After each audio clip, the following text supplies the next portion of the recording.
Sud Radio Parlons Vrai chez Bourdin, 10h30, 12h30, Jean-Jacques Bourdin. Nouvel invité dans Parlons Vrai chez Bourdin, François Pupponi, bonjour.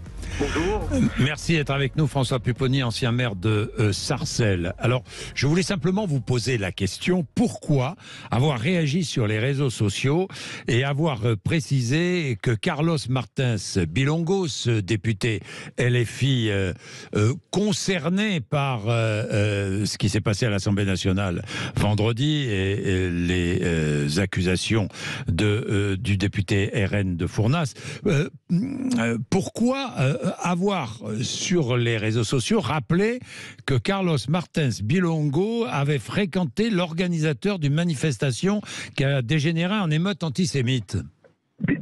Tout simplement parce que il s'est fait passer pour une victime, alors que le bureau de l'Assemblée nationale a bien dit que ce n'est pas lui qui était visé, donc il a tout de suite, avec son parti, la France Insoumise, surréagi en se disant victime. J'ai juste voulu rappeler qu'il était aussi, voilà, qu'on peut effectivement se porter en victime, mais que parfois on peut aussi avoir une attitude qui peut blesser d'autres personnes. Voilà. Et donc j'ai rappelé cette fameuse vidéo qu'il avait postée le 31 juillet 2022, le jour de mon anniversaire, avec l'organisateur de la manifestation qui avait fini de mort aux Juifs à Sarcelles en 2014. Voilà, et après, ça a effectivement permis à certains de découvrir un peu qui il était réellement. Oui, qui il était en vrai, avec aussi Gilbert Collard, qui, lui, de son côté, est allé rappeler que le député Carlos Martins Bilongo a fêté l'Aïd en écharpe tricolore à la mosquée de Villiers-le-Bel. Tout à fait. Le fait est que Carlos Bilongo est un jeune de Villiers-le-Bel qui n'a aucune expérience politique, qui a trouvé le moyen de se mettre chez LFI, et LFI l'a recruté pour être député. Et quand on met des gens inexpérimentés et qui sont ensuite soutenus par les réseaux proches de l'islam radical, eh bien, ils font l'erreur, ils font la faute. Et effectivement, voir un député de la République sein de son écharpe tricolore dans une mosquée à l'occasion d'un événement religieux, c'est tout simplement interdit par la laïcité, mais lui, il l'a fait, je pense, à la fois par inexpérience, mais aussi pour remercier ceux qui l'avaient soutenu pendant la campagne électorale. Il est proche des extrémistes islamistes? Alors en tout cas, il a été soutenu par eux, en particulier aussi sur les réseaux sociaux. Il a été ensuite remercié le Miligorus, les proches des réseaux musulmans extrémistes turcs, qui l'ont soutenu pendant la campagne électorale. Donc il a été soutenu par ces réseaux pendant la campagne électorale.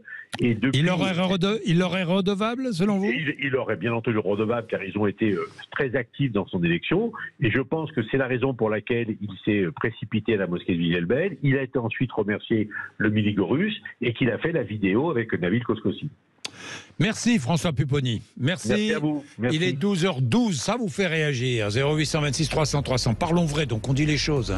Je vous dis tout de suite, quel que soit le bord politique, on dit les choses. Il est 12h12, vous êtes sur Sud Radio et Valérie Létard sera avec nous dans un instant pour un tout autre sujet. Sénatrice du Nord, nous allons parler des jeunes qui raffolent du gaz hilarant et Valérie Létard qui dépose une nouvelle proposition de loi pour punir la consommation de protoxyde d'azote. C'est dangereux, c'est même extrêmement dangereux. À tout de suite pour en savoir plus, 12h12. 0826 300, le 0826 300 300, il est 12h16. Je pensais au débat ici, croyez-moi, vous aurez la parole. Quelle que soit la parole, tant que nous restons dans le cadre de la loi. C'est clair, c'est comme ça que ça va se passer, et je pense que c'est comme ça que ça doit se passer. Donc chacun a le droit de s'exprimer. Ensuite, il y a la contradiction, il y a le débat, il y a les arguments qui ne sont pas les mêmes, qui sont opposés, qu'on entend aussi. Évidemment, c'est indispensable. Valérie Létard, bonjour. Bonjour. Merci d'être avec nous. Vous êtes sénatrice du Nord. Parlons d'un tout autre sujet, les gaz hilarants, le protoxyde d'azote, surnommé donc gaz hilarant ou proto, à des fins récréatives, avec une des propriétés euphorisantes. Mais c'est très dangereux pour la santé, Valérie Létard. Et d'ailleurs, vous déposez une nouvelle proposition de loi, c'est bien cela ? Tout à fait, Monsieur Bourdin. Une nouvelle proposition de loi, tout simplement parce que on mesure à quel point aujourd'hui la situation est loin de s'améliorer. Bien au contraire, un phénomène qui était qui concernait un milieu qui était quand même des jeunes qui étaient, allez, on va dire réduits en quantité. On connaissait la consommation du protoxyde dans des milieux étudiants, dans les rave parties, plutôt dans le nord de la France. Et puis on se rend compte qu'aujourd'hui, eh bien ce phénomène s'est fortement développé pendant la période Covid où il était assez aisé de se procurer du protoxyde puisqu'il est en vente libre. Le protoxyde d'azote, comme vous l'avez dit, gaz hilarant, en fait, ce sont ces capsules en métal qui servent en fait de recharge de gaz pour recharger les bombes de crème chantilly et qui sont en fait détournées de leur usage culinaire en étant en fait craquées avec un petit ustensile en métal qui est vendu d'ailleurs sur les réseaux sociaux et envoyé dans un ballon que les jeunes respirent. Malheureusement, ce gaz hilarant, qui jusque-là n'était pas identifié comme substance dangereuse, s'avère extrêmement dangereuse pour la santé, avec des séquelles quelquefois difficiles à résorber, parfois irréversibles, qui vont jusqu'à des atteintes de la moelle épinière, en fait ce qu'on appelle un trouble combiné de la moelle d'atteinte de la moelle épinière qui finit par créer jusqu'à des paralysies, des atteintes en fait neuromotrices, neurologiques et bien d'autres effets indésirables, malheureusement dramatiques. Dramatique, il y a même eu un décès cet été à la suite de l'inhalation de ce gaz. C'est un gaz anesthésiant qui est utilisé depuis très longtemps en médecine, rappelons-le, comme antalgique ou anesthésique. C'est devenu carrément une drogue récréative aujourd'hui. Complètement. Oui, tout à fait. Pourquoi est-ce que les jeunes n'ont pas conscience, perception de la dangerosité de ce gaz ? Eh bien, tout simplement parce que, en fait, aujourd'hui, ce protoxyde, il n'est pas classé comme substance dangereuse. Ce n'est pas une drogue au même titre. Enfin, en tout cas, elle n'est pas classifiée comme l'est aujourd'hui tout produit type cannabis, héroïne ou cocaïne. Sauf qu'on se rend compte qu'aujourd'hui, eh bien, il revêt un caractère dépendant. C'est-à-dire qu'aujourd'hui, on peut prouver qu'il a un caractère addictif. Il provoque une addiction.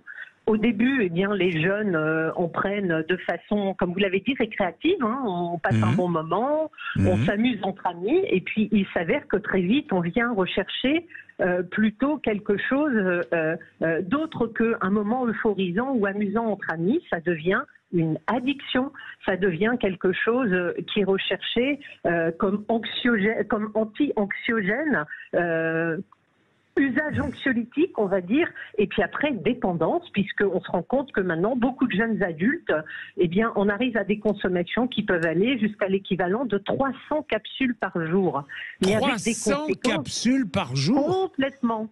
Oui, Jean-Jacques Bourdin, parce qu'en fait, les capsules, vous les retrouvez dans ce qu'on appelle des bonbonnes. Ces bonbonnes peuvent concentrer l'équivalent de 90 capsules jusqu'à 300 voire 600 capsules dans une bonbonne. En fait, le gaz contenu est important et ces bonbonnes, aujourd'hui, eh bien, elles sont en vente libre. Elles sont vendues. Pourquoi ? Parce que, tout simplement, ce gaz, il n'est pas aujourd'hui vendu pour être respiré, il est vendu pour un usage culinaire, pour l'usage industriel. Et donc, Jean-Jacques Bourdin, ce qu'on a fait dans une première proposition de loi que j'ai proposée, eh bien, c'est déjà, par exemple, de l'interdire à la vente aux mineurs, d'interdire la vente de ce qu'on appelle les crackers. Les crackers, ce sont ces petits objets en métal qui permettent de craquer la capsule pour en laisser s'échapper le gaz et le consommer au travers d'un ballon, et d'interdire demain la vente de bonbonnes à un particulier. Parce que si on interdit ces ventes de bonbonnes, on limitera aussi cet accès facilité à des jeunes adultes qui deviennent dépendants, qui en consomment de plus en plus. Et donc, il faut absolument l'interdire. Ça passe par un décret. Ce décret, nous attendons que le gouvernement le sorte. Cette loi, on l'a fait voter à l'été 2021. Et maintenant, nous attendons avec impatience que ce décret puisse paraître parce qu'il permettrait de passer justement cette interdiction de vente des bonbonnes qui, jusque-là, tant que ce décret n'est pas passé, n'est pas sorti au journal officiel, eh bien ces bonbonnes sont toujours accessibles et font l'objet d'ailleurs d'un trafic. Est-ce qu'on ne doit pas aller jusqu'à l'interdiction pure et simple de ce gaz hilarant, de la vente de ces gaz ?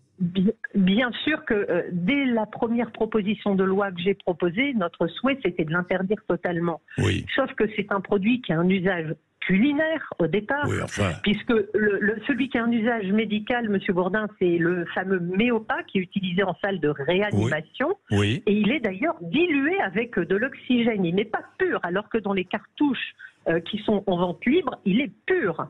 Et le Méopa, il est sous armoire, il est classé liste 1 et fermé à clé dans les hôpitaux. Oui. Et il est ouvert à tous dans la sphère publique parce qu'il n'est pas destiné à cela. Pourquoi on ne l'interdit pas totalement à la vente? Parce que tout simplement, aujourd'hui, ça relève d'une législation européenne et qu'il n'y a pas, au dire des industriels, de substitut à ce gaz, puisque tous les autres gaz qui pourraient être utilisés pour la fabrication de la chantilly ou d'autres produits génèrent un goût métallique qui ne convient pas à l'alimentation. Et donc, faute de substitut, aujourd'hui, on ne peut pas aller jusqu'à l'interdiction totale. Croyez-moi, j'ai essayé. Le gouvernement m'a fait comprendre qu'en l'état actuel, ce n'était pas possible et qu'au niveau européen, il y a une législation à laquelle on doit se plier. Même si aujourd'hui tous les pays d'Europe cherchent effectivement une solution, car nous ne sommes pas le seul pays à avoir ces difficultés. C'est d'ailleurs pour ça que le décret que nous attendons avec impatience tarde, parce que l'Europe doit donner son accord et que tous les pays de l'Union européenne sont plutôt d'accord pour ce décret et il devrait bientôt s'appliquer. En tout cas, c'est ce que nous espérons et nous insistons pour que le gouvernement accélère la manœuvre parce que tant que ces bonbonnes sont en vente libre, eh bien, ça ouvre la porte à des consommations bien trop excessives. Est-ce que la tendance est à la hausse? Oui, fortement. La tendance à la consommation à la hausse, fortement. Fortement, Jean-Jacques Bourdin. C'est bien pour ça que moi je propose une PPL 2 pour aller plus loin. Au début, nous étions d'abord dans la protection des mineurs, dans l'interdiction à la vente de quantité, puisque en fait, au travers de ce décret, ce qu'on dit, c'est pas plus à un particulier, on peut pas vendre plus de 10 cartouches de 8 grammes. C'est-à-dire c'est quand même assez limité et ça permet à la ménagère d'acheter les capsules dont elle a besoin, mais par contre d'interdire l'achat multiples de capsules et encore moins les bonbonnes, puisque les bonbonnes seraient interdites. Et aujourd'hui, il me semble qu'étant donné les dégâts et l'accélération du phénomène, parce que nous, les chiffres que nous avons, Monsieur Bourdin, c'est les chiffres qui nous remontent des centres hospitaliers, des centres d'addictovigilance, c'est-à-dire les cas les plus lourds, et ils sont vraiment en forte augmentation. Ça veut dire des gens qui ont, parce que les symptômes, c'est quoi? C'est au début des fourmis dans les jambes, des fourmis dans les mains, et puis petit à petit, en fait, le cerveau ne commande plus les jambes ni les mains. Et puis, en fait, c'est ce qu'on appelle la sclérose combinée de la moelle épinière. Ça donne à peu près les mêmes séquelles qu'une sclérose en plaques. C'est épouvantable. C'est épouvantable. Et conseil à donner aux parents, parlez-en à vos ados et parlez-en aux étudiants, à vos fils et filles qui sont étudiants. Mais vraiment, hein. Alertez. Il faut alerter, et Jean-Jacques Bourdin, je profite d'être à l'antenne pour dire qu'il faut aussi que le gouvernement, dans le cadre des campagnes de prévention santé qu'ils ont la possibilité de faire, mette ce protoxyde en priorité parmi les campagnes nationales d'information des jeunes comme des familles. Trop peu de gens savent quels sont les dégâts considérables du protoxyde sur les jeunes. Les jeunes eux-mêmes ne mesurent pas. Même dans les boîtes de nuit, on pouvait... en fait, il y a des bars à alcool, mais il y a aussi des bars à protoxyde. C'est-à-dire qu'on pouvait, jusqu'au confinement, acheter son ballon de protoxyde, puisque rien ne l'interdisait à la vente. C'est pour ça que cette loi interdit maintenant de le vendre dans les bars et les discothèques. Bien, merci beaucoup. Merci, 12h26. 12h26, vous êtes sur Sud Radio. C'est André Berkoff qui prend le relais. Merci et à demain. Sud Radio.